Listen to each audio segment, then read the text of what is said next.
ভাষা, নানা মত, নানা পরিধান, বিবিধের মাঝে দেখো মিলন মহান। আমরা সবাই এক, আমরা এক হয়ে থাকবো। আমাদের কেউ ভাগ করতে পারবে না হিন্দু মুসলমান বলে। আমরা এক হয়ে থাকবো। বন্ধুগণ, আমাদের পশ্চিমবাংলায় বিগত কদিন ধরে দেখছেন উন্নয়নের পাঁচালী চলছে, কিন্তু এই 15 বছরের উন্নয়নের পাঁচালীর মধ্যে আমাদের তিলকতমা দিদির আমরা বিচার পাইনি।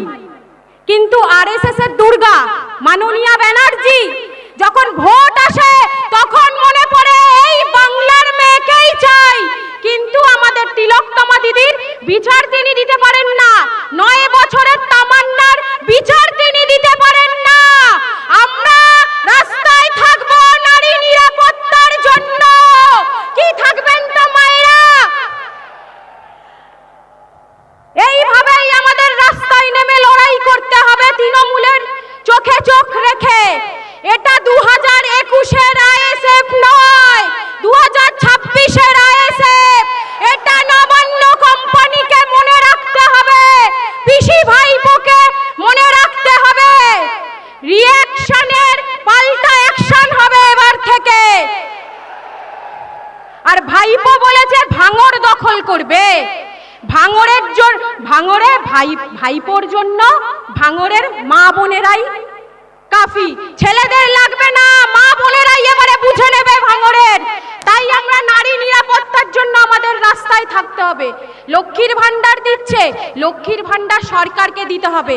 ওটা নবান্ন কোম্পানি বা ব্যানার্জি পরিবারের পৈতৃক সম্পত্তি নয়, ওটা আপনার আমার করের টাকা থেকে লক্ষ্মীর ভান্ডার দিচ্ছে। তাই বন্ধুগণ, আমাদের রাস্তায় নেমে লড়াই করতে হবে।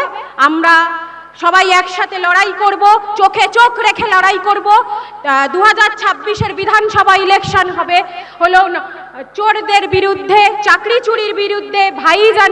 ভাইজানের নেতৃত্বে আমরা এগিয়ে যাব এবং সুষ্ঠু সমাজ গড়ে তুলব, এই বলে সমাপ্ত করলাম। এবং আমি দুটো স্লোগান দেব, গলার আওয়াজটা যেন 14 তলা অবধি পৌঁছায়। ইনকলাব জিন্দাবাদ, ইনকলাব জিন্দাবাদ, তৃণমূল হটাও, বিজেপি হটাও, ভাইপো হটাও, পিসি হটাও। এই নৈরাজ্যের বিরুদ্ধে লড়াই করব একসাথে। ইনকলাব জিন্দাবাদ, ইন্ডিয়ান সেকুলার ফ্রন্ট জিন্দাবাদ, নওশাদ সিদ্দিকী ভাইজান জিন্দাবাদ।